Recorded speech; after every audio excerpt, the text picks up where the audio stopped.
Hi guys, today I'm gonna read Giraffes Can't Dance.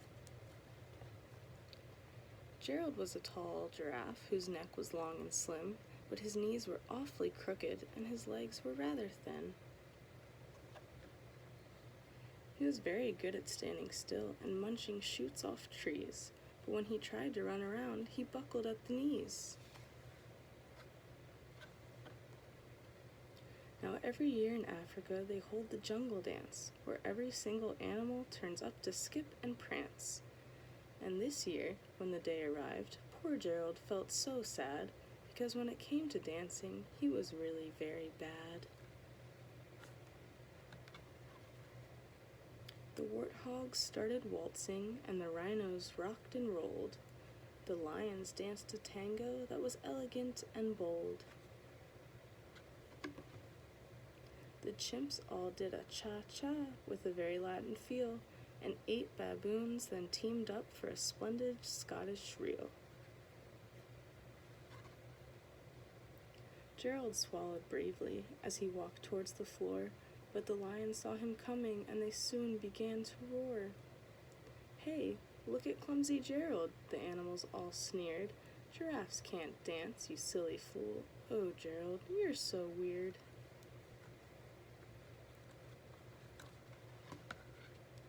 Gerald simply froze up. He was rooted to the spot. "They're right," he thought. "I'm useless. Oh, I feel like such a clot." So he crept off from the dancing floor and he started walking home. He never felt so sad before, so sad and so alone.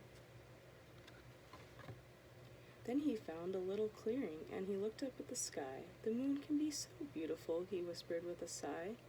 "Excuse me," coughed a cricket, who'd seen Gerald earlier on, "but sometimes when you're different, you just need a different song."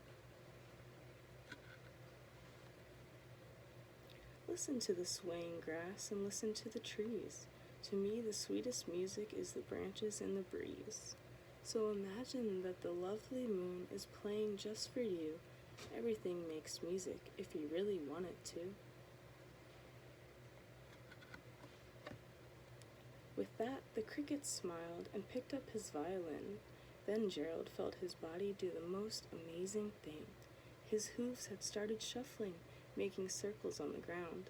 His neck was gently swaying and his tail was swishing round. He threw his legs out sideways and he swung them everywhere. Then he did a backward somersault and leapt up in the air.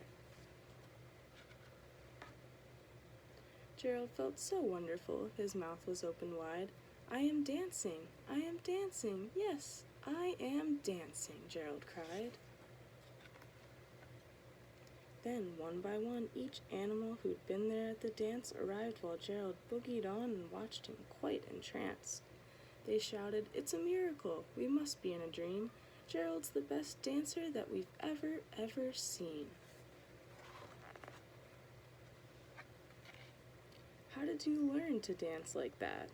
Please, Gerald, tell us how." But Gerald simply twirled around and finished with a bow. Then he raised his head and looked up at the moon and stars above. "We can all dance," he said, "when we find the music that we love." The end.